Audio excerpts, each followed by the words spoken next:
Bonjour mes amis, que Dieu vous bénisse tous, que le Saint-Esprit vienne ouvrir la compréhension pour que vous compreniez sa parole et veniez évidemment la mettre en pratique pour être béni. Voyez bien, nous avons une parole biblique. Le Seigneur Jésus,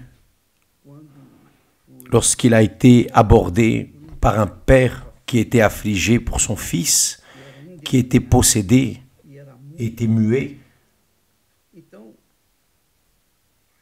le père a dit, « Seigneur, aide-nous, aie compassion de nous. » Et Jésus lui a dit, « Si tu peux, tout est possible à celui qui croit. » Nous savons cela, tout le monde sait cela, n'est-ce pas? Tout est possible à celui qui croit. Nous savons que toutes les choses sont possibles à Dieu. Il n'y a rien qui lui soit impossible. Mais nous savons aussi, selon le Seigneur Jésus, que celui qui croit, aussi pour celui qui croit, les choses sont possibles. Et nous avons vu qu'il y a beaucoup de distorsions, beaucoup de confusion en relation à ce croire, à ce verbe croire dont Jésus parle. Si tu peux, tout est possible à celui qui croit. Nous avons là, en Actes des Apôtres, lorsque l'apôtre a dit au geôlier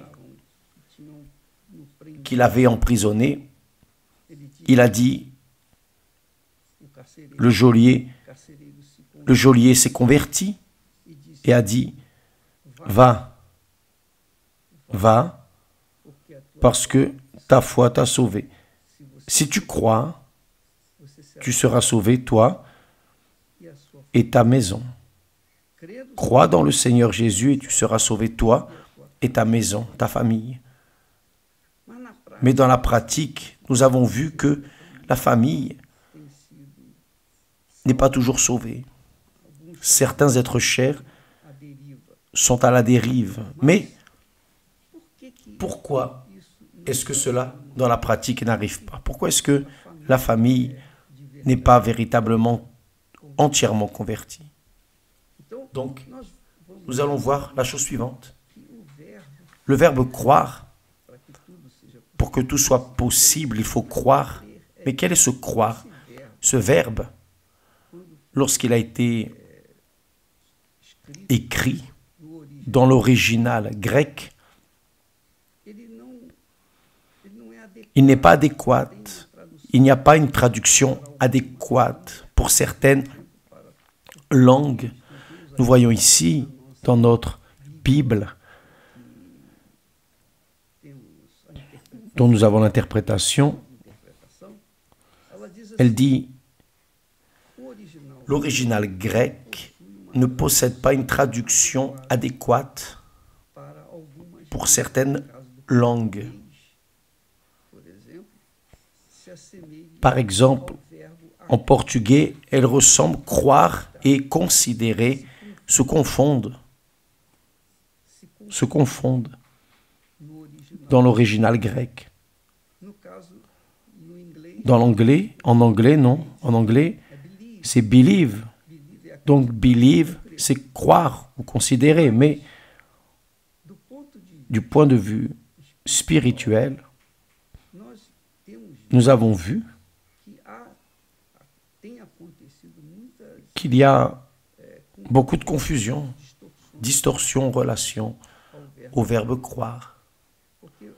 Parce que parfois la personne dit « je crois », mais elle n'a pas reçu le Saint-Esprit, par exemple, n'est-ce pas? Je crois, j'ai cru. Pourquoi n'ai-je pas reçu le Saint-Esprit, par exemple? J'ai cru, et pourquoi n'ai-je pas été guéri? Parce que le croire n'est pas considéré. Parfois, la personne considère en pensant qu'elle croit. Et cela ne fonctionne pas. Parce que j'ai l'habitude d'enseigner La chose suivante, considérer veut dire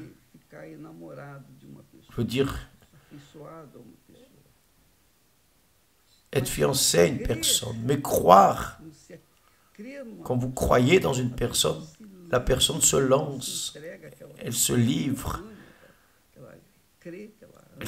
à la personne en qui elle croit, qu'elle aime, donc elle se marie, elle assume l'autre personne, l'un assume l'autre, et les deux vivent heureux pour toujours.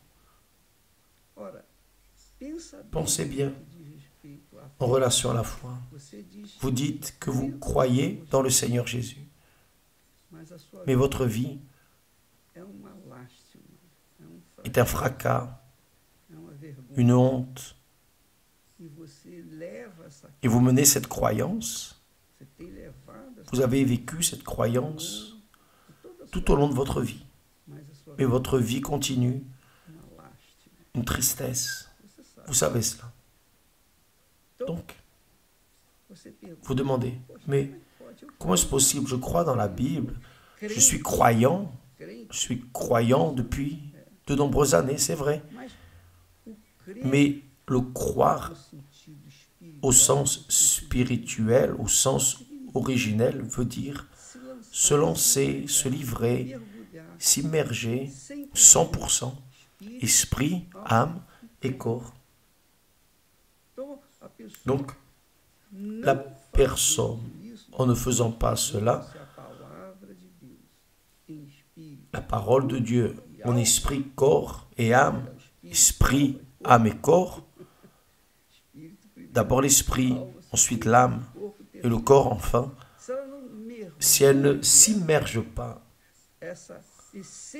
l'essence de sa vie dans la parole de Dieu, elle ne va pas voir les miracles qui sont promis à ceux qui croient. C'est la réalité. Donc, vous qui me regardez en cet instant, vous devez évaluer votre foi, réévaluer pour voir si réellement elle est cette foi intelligente ou une foi émotive. Parce que la foi émotive, la personne s'approche de la parole de Dieu, mais elle ne se livre pas. Pourquoi? Parce qu'elle a peur ou quelque chose l'empêche. Elle a peur de devenir fanatique, elle a peur de perdre les plaisirs de la vie, de la chair. Je sais ce que c'est parce que j'ai expérimenté cela dans ma vie, dans mon adolescence. Je donnais ma vie à Jésus, c'est-à-dire je croyais en Jésus, mais je n'avais pas d'assurance. Je n'avais pas d'assurance. Je n'avais pas de certitude de mon salut. J'avais des doutes en relation au salut de mon âme. Jusqu'au jour, après 2 ans, j'ai réellement décidé de me livrer. J'ai décidé de renoncer à ma propre vie, mes propres désirs, ce que je pensais. J'ai renoncé à mon âme et j'ai livré 100% au Seigneur Jésus. Et c'est arrivé. Ce jour, j'ai été sauvé. Il m'a converti, ou plutôt, il m'a convaincu, le Saint-Esprit m'a convaincu. Je me suis converti et à partir de là, j'ai reçu le Saint-Esprit. Au même instant, tout en cet instant. Donc, c'était la croyance, c'est la croyance dont parle le texte sacré. Celui qui croit en moi sera sauvé, celui qui croit en moi sera sauvé. Si vous croyez, tout est possible à celui qui croit. Donc, cette croyance enveloppe un abandon total. Par exemple, lorsque la campagne d'Israël que nous faisons chaque année, c'est justement pour cela, pour que les personnes, lorsqu'elles vont vers l'autel, elles mettent tout leur esprit, toute leur âme, tout leur corps, tout ce qu'elles sont, tout ce qu'elles prétendent être, tout ce qu'elles ont ou prétendent avoir. C'est la foi. C'est la foi. Ah, mais c'est injuste. Si est juste ou injuste, demandez à Dieu. Mais la foi exige cela, la véritable croyance exige cela. Tant que la personne ne pratique pas cela, ne met pas toute sa vie sur l'autel, rien n'arrive. Sa croyance reste une croyance plus ou moins. Donc, la vie sera aussi plus ou moins. Donc, mes amis, j'espère que vous ayez compris ce mystère de la croyance. La croyance véritable, c'est une remise totale, c'est un mariage, c'est une alliance. Tant qu'il n'y a pas ce type de croyance, la personne continue à vivre dans le péché. Parce qu'elle n'est délivrée du péché, elle n'est libre.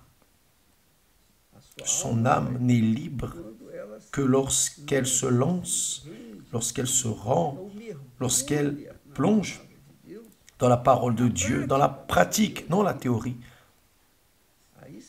Là oui, il y a une conversion véritable. Là, il y a une transformation véritable. Quand la personne croit dans le Seigneur Jésus, obligatoirement, elle doit avoir une vie nouvelle. Obligatoirement, elle doit avoir le Saint-Esprit. Vous n'avez pas besoin de faire le jeûne de Daniel pour recevoir le Saint-Esprit. Mais le jeûne de Daniel aide la personne à prendre la décision de se livrer. Parce qu'à partir du moment où vous croyez, vous avez déjà le droit de recevoir le Saint-Esprit. Paul, l'apôtre, a demandé aux disciples, avez-vous reçu le Saint-Esprit quand vous avez cru? Là, en Acte 19, si je ne me trompe pas. Et ils ont dit, nous ne savons même pas qu'existe le Saint-Esprit. Alors, Paul les a baptisés, a posé les mains en disant, recevez le Saint-Esprit. Ils ont reçu au même moment. Tandis que nous voyons beaucoup de personnes qui restent des années en train de chercher le Saint-Esprit, ne reçoivent pas. Pourquoi? Parce qu'elles ne sont pas livrées 100%. Elles ne sont pas mariées avec Dieu. Elles ne sont pas mariées. Le Saint-Esprit, disons, est le cadeau de mariage que le Père donne à celui qui devient son enfant, qui se marie avec son Fils Jésus. Reçoit le Saint-Esprit pour vivre l'éternité avec Dieu. Nous en restons là. Que Dieu vous bénisse et à demain au nom du Seigneur Jésus. Amen.